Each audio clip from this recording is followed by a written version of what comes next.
हमने जो भी मैंने बोला था मेरे फ्रेंड के साथ बात करेंगे अब। तो यहाँ पे मेरा फ्रेंड जो भी है वो आ चुका है, जिसका नाम कुंतल है। हालांकि हमारे हमसे थोड़े बड़े हैं, परंतु हमारे साथ पढ़ाई करते हैं, हम लोग साथ में ही पढ़ाई करते हैं। हम लोग MSW का कोर्स कर रहे हैं और अभी हम कोरोना पे कुछ चर्चा करेंगे। तो प्लीज पहले इंट्रोडक्शन आपका दे दीजिए। First of all thank you very much Harsh कि आपने मुझे आपकी चैनल पे बुलाया। ओके। और मेरे इंट्रोडक्शन में तो मतलब ऐसे है कि मैं अभी महात्मा गांधी श्रम संस्था के अंदर समाज कार्य पढ़ रहा हूँ। और बात अभी ऐसे है कि जैसे कि तुमने बताया कि आज हम लोगों को कोविड की जो अभी करंट सिचुएशन जो चल रही है वो सिचुएशन के बारे में कुछ बातचीत करनी है। तो आज हम वही उसी मुद्दे के ऊपर कुछ बातचीत करेंगे, कुछ जानने की और कुछ समझने का हम लोग प्रयत्न करेंगे। तो यहाँ पे हमने जो भी हमारे फ्रेंड है उनका इंट्रोडक्शन लिया, वो भी MSW हमारे साथ ही कर रहे हैं, और बहुत स्टूडेंट्स है जो हमारे साथ MSW कर रहे हैं। और मेन मुद्दे पे आते हैं कोरोना। तो अभी कोरोना की सिचुएशन क्या चल रही है? जैसे कि आप सभी लोग अभी आजकल पॉपुलर मीडिया में या फिर सोशल मीडिया में चीज़ें देख ही रहे होंगे। फिलहाल जो सिचुएशन है कोविड की पूरे इंडिया के अंदर वो बहुत ही खराब सिचुएशन है। हम लोग जिस फेज से गुजर रहे हैं वो बहुत ही मतलब अपने हर किसी की पेशेंस को एग्जामिन करने वाला, पेशेंस का टेस्ट लेने वाला ये अभी सिचुएशन है। क्योंकि हर रोज आप देखो तो लाखों की संख्या में केसेस आ रहे हैं। तो अभी की सिचुएशन तो अगर जो कोविड की अगर जो एक शब्द में बतानी हो, बहुत ही खराब सिचुएशन से हम लोग अभी गुजर रहे हैं। और मैंने आज मॉर्निंग में देखा न्यूज में कि एक जगह पे 60 से 70 हजार केसेस लास्ट के 24 आवर्स में आए हैं, और जिसमें कि 250 से 300 लोगों की डेथ भी हुई है। सही तो बात है। इतनी सिचु हाँ हाँ, इतनी सिचुएशन खराब होने का कारण क्योंकि एक साल पहले जब अवेयरनेस नहीं थी, तब इतना इतनी खराब सिचुएशन नहीं थे। बिल्कुल तो अभी बिल्कुल सही बात है आपकी कि पिछले साल के आंकड़ों को अगर जो इस साल के आंकड़ों के साथ कंपेयर किया जाए तो हमें ये समझ में आता है कि पिछले साल इतने ज़्यादा केसेस नहीं आ रहे थे।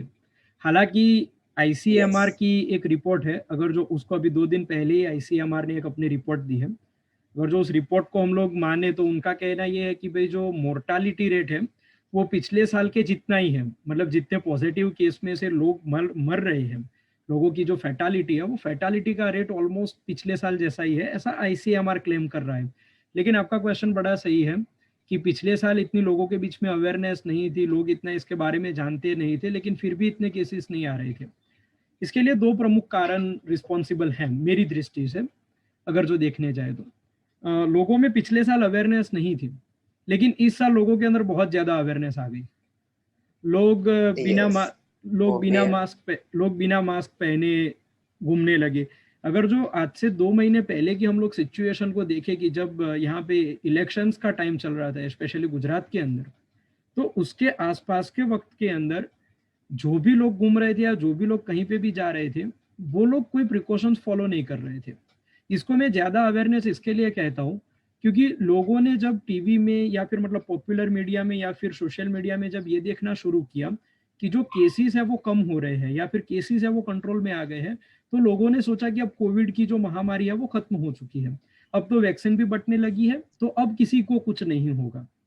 यही प्रकल्पना के चलते हुए लोगों ने बाहर घूमना शुरू कर दिया बिना कोई प्रिकॉशंस रखे। अगर जो हम लोग शॉपिंग मॉल वगैरह की भी फोटोग्राफ्स देखे तो आज से 2 महीने पहले सिचुएशन ऐसी हो गई थी कि जैसे कोविड नाम की कोई चीज है ही नहीं। तो जो लोग बहुत राइट। ज्यादा इन चीजों से अवेयर हो गए, तो मतलब हाँ, गवर्नमेंट भी रिस्पॉन्सिबल है इन चीज के लिए कि जहाँ पे कुछ कुछ चीजें स्ट्रेंथन होनी चाहिए थी।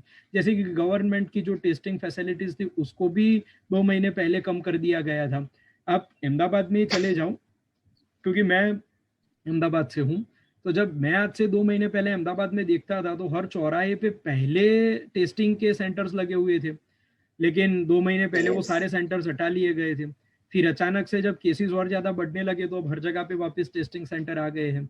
तो कहीं ना कहीं ये पेंडेमिक का मिसमैनेजमेंट भी हुआ है, और उतने ही इक्वली लोग भी, अपने जो फेलो सिटीजन्स हैं वो भी रिस्पॉन्सिबल हैं, क्योंकि एक वो जो फियरलेसनेस आ गई कि भाई अब तो हमें कुछ नहीं होगा, और अगर जो होगा तो भी वो हम तो देख लेंगे, वो राइट, शायद कहीं ना कहीं रिस्पॉन्सिबल है अभी की ये सिचुएशन के लिए। सही है। तो अभी हमने देखा कि कहाँ हमारा देश वीक पड़ रहा है, यानी कि कमजोर पड़ रहा है। तो अभी की सिचुएशन हमारे देश के देखे और दूसरी हमारी कंट्री और दूसरी कंट्रियों को देखे, तो आई थिंक आप भी मानेंगे और हमारे देश का हर एक आदमी मानेगा, हर एक औरत मानेगा, हर एक बच्चा मानेगा कि दूसरे देशों में ये कंडीशन आ गई है कि कोरोना अब ना के बराबर है। तो ये चीज भारत में क्यों पलटवार कर रही है? सही बात है। दूसरे देशों के अंदर, मतलब इंडिया के अलावा बाकी के देशों को अगर जो देखा जाए, और बाकी के अंकों को भी अगर जो माना जाए, तो कोरोना ना के बराबर हो गया है। लेकिन मैं इसको ऐसे देखता हूँ कि जैसे कि बताया कि भारत के लोग ही इतने केयरलेस हो गए, या फिर हम सब लोग उतने केयरलेस हो गए, वो तो एक है ही फैक्टर। लेकिन दुनिया के अंदर भी अगर जो देखने जाए, तो आज से 2 महीने पहले भी इंडिया के अंदर भी कोरोना ना के बराबर ही हो गया था। मतलब कि हमारे वहां यस, पे भी उतने केसेस नहीं आ रहे थे।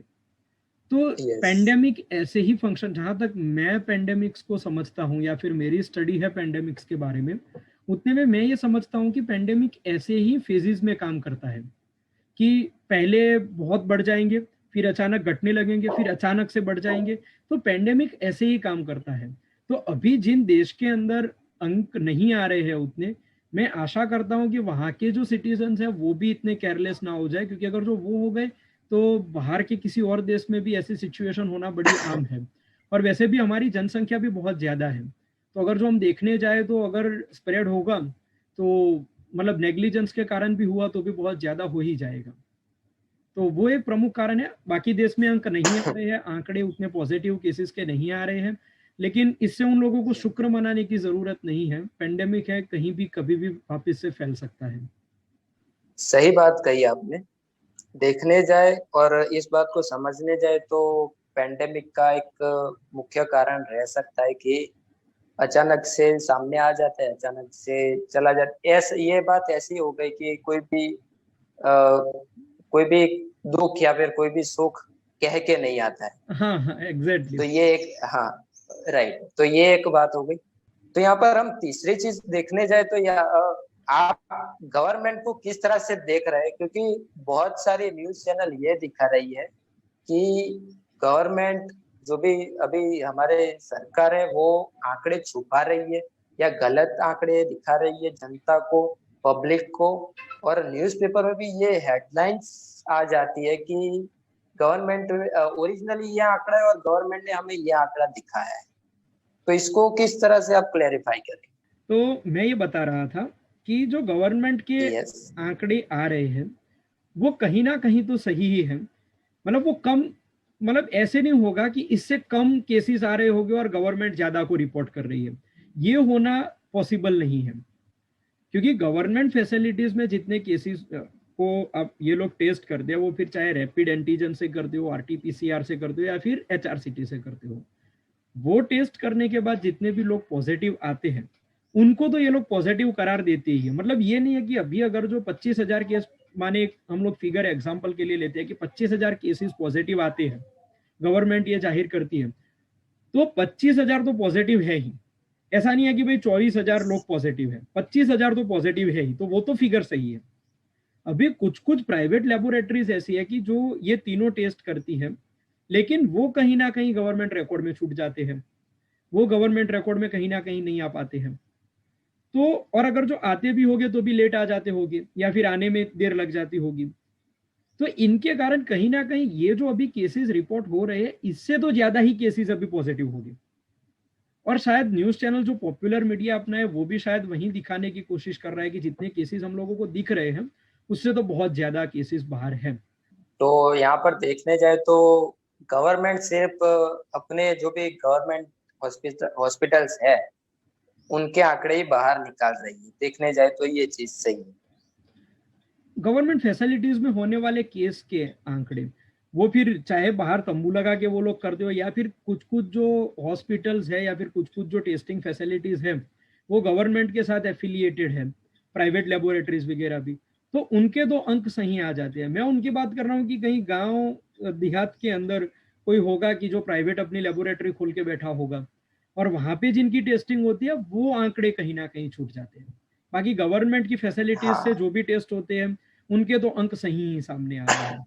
मतलब ये तो बॉटम बॉटम लाइन है कि इतने जो आ रहे हैं ये तो पॉजिटिव है ही, इससे ज्यादा है होंगे, ही, इससे कम नहीं होंगे, इससे ज्यादा ही कम पॉजिटिव नहीं होंगे। होगा।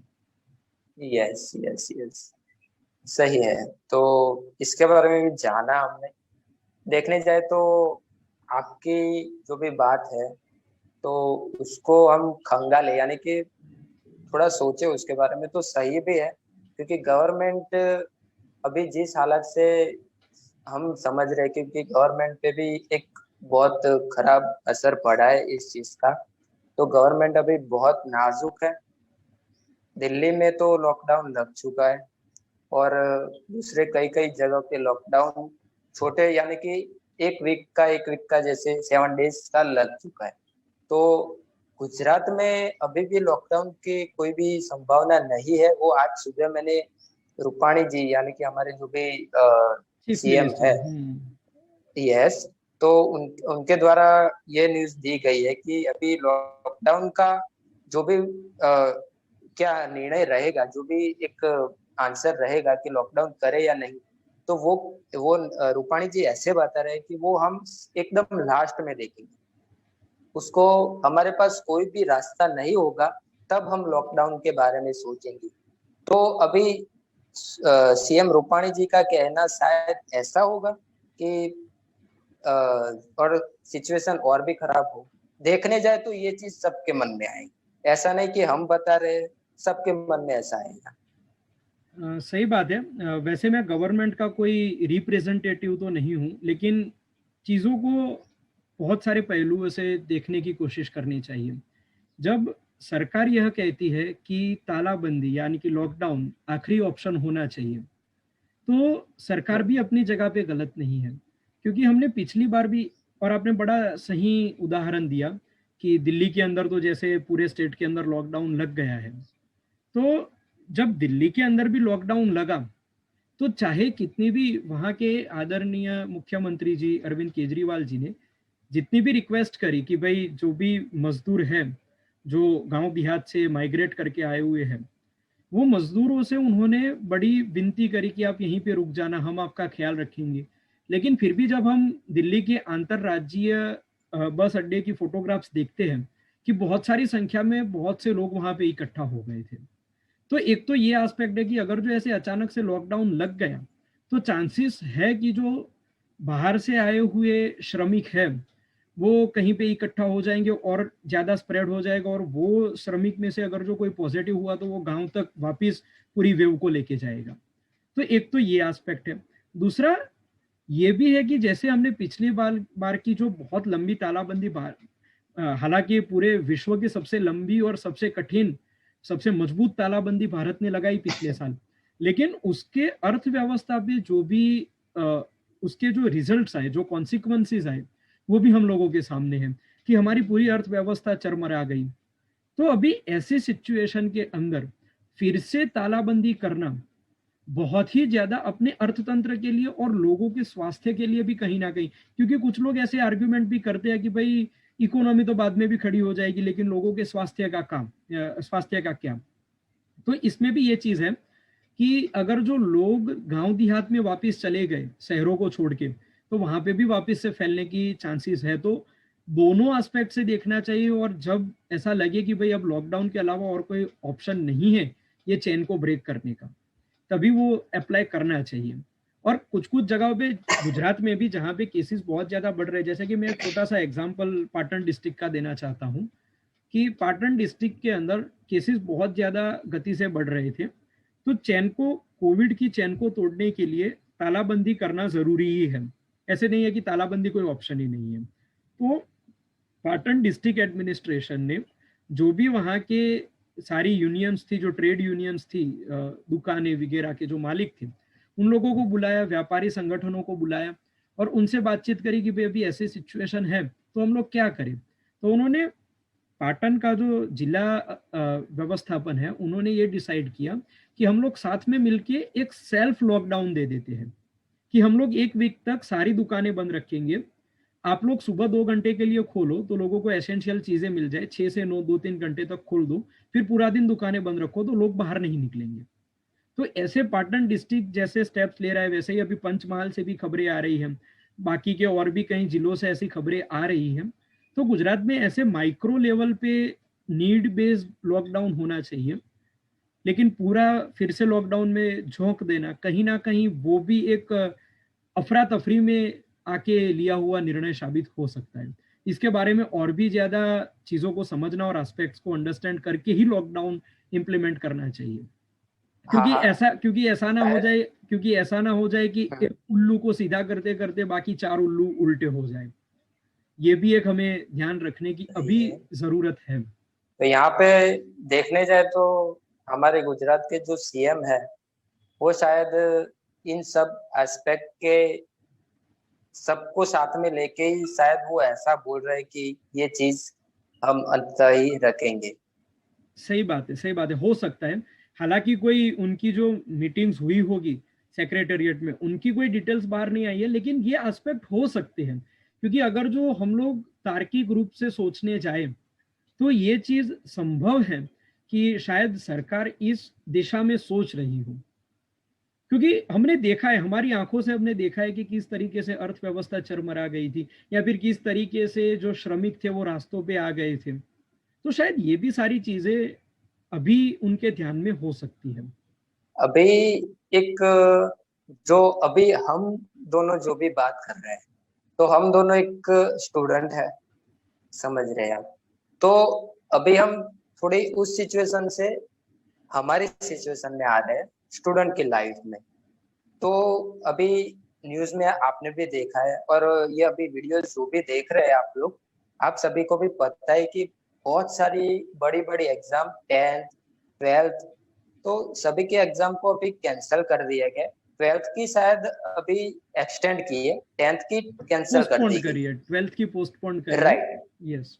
तो यहाँ पे पर्सपेक्टिव क्या रहेगा आपका कि देखो यहाँ पे प्रॉब्लम कहाँ पर आ रही है, क्योंकि 10th की जो कैंसिल की है तो उस पे तो बता दिया है कि आपके कुछ जो इंटरनल मार्क्स है उसके हिसाब से आपका जो भी होगा वो result clear merit based credit दी जाएगी, कि आपकी जो भी पिछली मेरिट होगी उसके आधार पे आपको क्रेडिट दी जाएगी। और 12th की बात करें तो वो पोस्टपोन हुई। तो यहाँ पे कहीं कहीं पर जो 12th के बच्चे हैं उन लोगों को भी गवर्नमेंट की तरफ से खराब लग रहा है कि इनको कैंसिल किया तो हमें क्यों नहीं। और जो 10th वाले बच्चे हैं उनमें प्रॉब्लम ये है कि जिन लोगों ने एक साल जो एकदम दमदार वाली मेहनत की है तो वहां पर उन लोगों का जो भी चांस होगा, उन लोगों का जो भी एक लेवल होगा फर्स्ट सेकंड और टॉप में आने का, तो वो कहीं ना कहीं हो जाएगा। तो यहाँ पे क्या हो सकता है उनके लिए, जो भी वो अपने आप को संभाले और कुछ अच्छा अपने बारे में सोच सके। देखो, 2 चीजों को इसमें भी हमें देखना चाहिए। जो पहले 12th की एग्जाम को पोस्टपोन करने वाली बात है तो वो तो नीड ऑफ अवर है, क्योंकि अगर जो सरकार ऐसे मामलों के अंदर एग्जामिनेशन लेने के निर्णय भी लेती है तो भी हम ही लोग हैं कि जो लोग जाके सरकार को क्रिटिसाइज करेंगे। तो एक चीज है कि पोस्टपोन करना तो अभी जरूरत है ही। और जो आपने 10th के बच्चों के लिए बोला कि जिन्होंने पूरे साल अपना मन लगा के मेहनत करी है, तो उन लोगों का क्या। तो पहली तो चीज ये है कि ऐसे बहुत कम बच्चे होंगे कि जिन्होंने ऐसे लॉकडाउन और घर में बैठ के पढ़ने की पूरे जो माहौल बने थे उसके अंदर अच्छे से तैयारी करी होगी। लेकिन फिर भी हम लोग मानते हैं कि चलो किसी ने अच्छे से तैयारी करी भी होगी, तो उनके लिए भी सरकार ने यहाँ सोचा है कि उनको अगर जो सेटिस्फेक्शन नहीं होता है उनके स्कोर से तो वो आगे जाके रिटर्न एग्जाम दे सकते हैं फिर से। तो सरकार ने ऐसे प्रोविजंस करे हैं। लेकिन फिर भी मैं यह मानता हूं कि ये once in a lifetime situation है। माने कि 100-150 साल के अंदर एक बार ऐसा पेंडेमिक आता है या फिर ऐसी बहुत बड़ी कोई आपदा आ जाती है। तो ये सिचुएशन के अंदर हम लोग और ज्यादा कुछ नहीं सोच सकते। देखो नुकसान हर किसी का हो रहा है, वो चाहे कॉलेज स्टूडेंट्स हो, वो फिर चाहे स्कूल स्टूडेंट्स हो, हर किसी का नुकसान हो रहा है। या फिर वो इंस्टीट्यूशंस हो, स्कूल्स कॉलेजेस, इन सब का भी खुद का नुकसान हो रहा है, क्योंकि फीस उनको कम आ रही है, वहाँ के उनके भी जो स्टाफ मेंबर्स हैं उनकी भी एफिशिएंसी कम हो रही है ऑनलाइन ऑफलाइन के कारण। तो दिक्कत हर जगह पे आ रही है। लेकिन अभी ये ऐसी सिचुएशन है कि इससे बाहर निकलने के लिए स्टूडेंट्स को ही खुद से इनिशिएट करना पड़ेगा।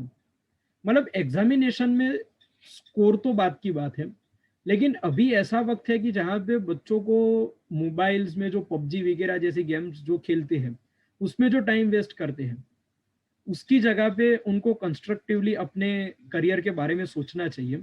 और एग्जाम का तो 10th के लिए तो गवर्नमेंट बोल ही रही है कि वो लोग फिर से लेंगे, और ऐसा भी हो सकता है कि 12th के लिए भी ऐसे ही वो लोग मेरिट बेस्ड क्रेडिट सिस्टम जैसा कुछ ला दें। कुछ कुछ यूनिवर्सिटीज भी ये सोच रही है। गुजरात यूनिवर्सिटी ने भी अभी शायद 2 दिन पहले ये बोला है कि जो बीएड वगैरह के जो स्टूडेंट्स हैं उनको मेरिट बेस्ड क्रेडिट दे दी जाएगी, उनके जो इंटरनल्स के मार्क्स होंगे उसके आधार पे उनको एक्सटर्नल के मार्क्स दे दिए जाएंगे। तो अभी तो मतलब बहुत ज़्यादा अपने पास ऑप्शंस नहीं है, क्योंकि अगर जो ऐसे माहौल में जो भी शैक्षणिक संकुल हैं उनको खोल दिया गया तो भी दिक्कतें होने के चांसेस है। फिर लोग उनको दूसरी ओर से बोलेंगे कि भाई आप कैसी इनसेंसिटिव सरकार हो, ऐसे माहौल में भी एग्जाम्स ले यस, रहे हो। तो वो तो है, एग्जाम लेकिन ले रहे हैं, राइट राइट। लेकिन हमें खुद से करना पड़ेगा, हमें खुद से अपने आप को संभालना पड़ेगा, कंस्ट्रक्टिवली अपने आप को चीज़ों में एंगेज करना पड़ेगा, नई नई चीज़ें सीखनी पड़ेगी। और ये वंस अगेन मैं तो इसकी सिल्वर लाइनिंग वही देखता हूँ कि पूरे अपने जीवन काल के अंदर ऐसी आपदा को हम लोग कोई एक ही बार देख सकते हैं।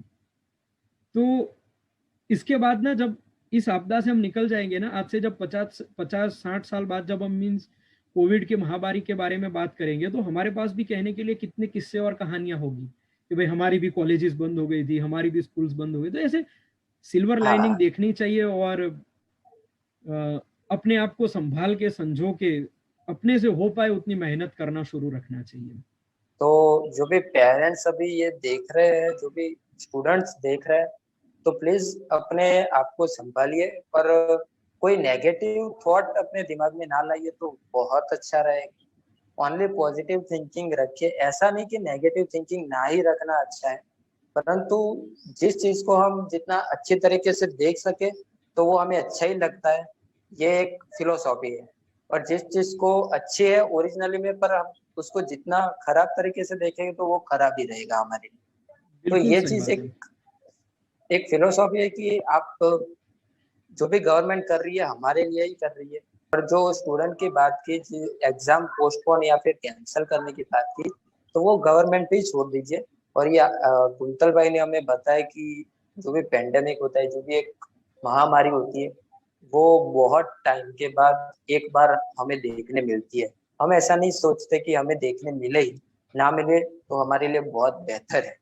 पर अगर मिले हैं तो उससे बच के रहने में ज्यादा भलाई है। और उन्होंने बोला है कि हम भी हमारे बच्चों को भी ये बोल सकते हैं कि हमने ऐसी सिचुएशन हैंडल की हुई है। तो और ये एक देखने वाली बात है कि और हाँ एक हाँ, चीज बताइए। और एक चीज मैं जोड़ना चाहता हूँ आप ही की बात के अंदर, मैं भूल ना जाऊं इसके लिए बीच में हाँ, बता रहा हूँ। एक चीज मैं ये जोड़ना चाहता बताइए। हूँ कि देखो, आप कुछ ज्यादा ना कर सको ना, सिर्फ इतना कर लो कि एग्जाम्स अभी नहीं हो रही है ना, स्कूल्स अभी नहीं हो रही है ना, घर में बैठे रहो।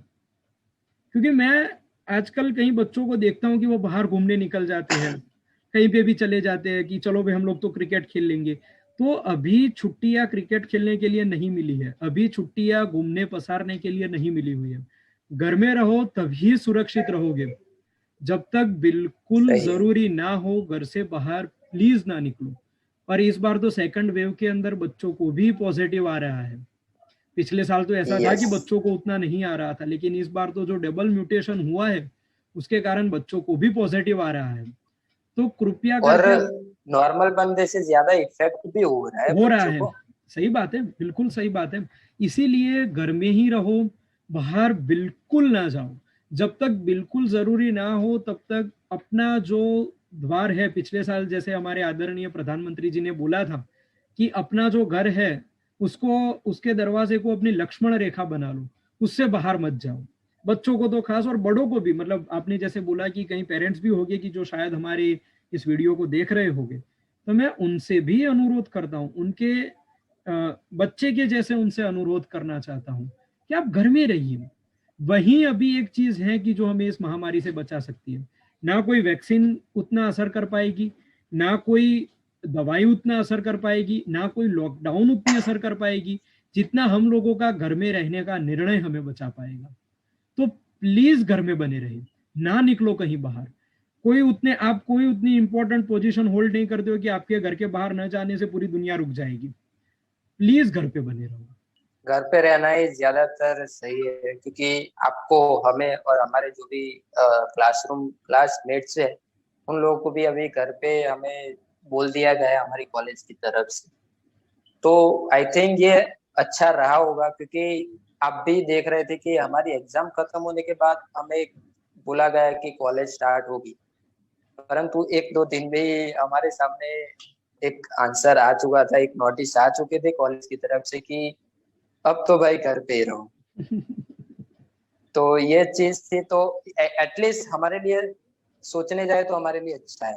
आप भी अपने घर पे अभी जो भी आप देख रहे हो, तो आप मास्क के बिना बैठे, मैं भी मास्क के बिना बैठा हूँ, पर कहाँ हूँ, घर पे हूँ।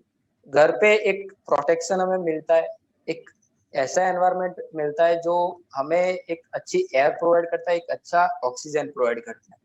तो आई थिंक आपकी बात ये सही है कि घर पे रहने से ज्यादा हमें एक अच्छी हेल्थ मिलेगी, और हम कोरोना ये जो भी पेंडेमिक है उससे सामने एक अगेंस्ट, यानी कि उसके सामने हम लड़ सकेंगे, हमारी बॉडी उतना कर सकेगी हार्ड वर्क वहां पे।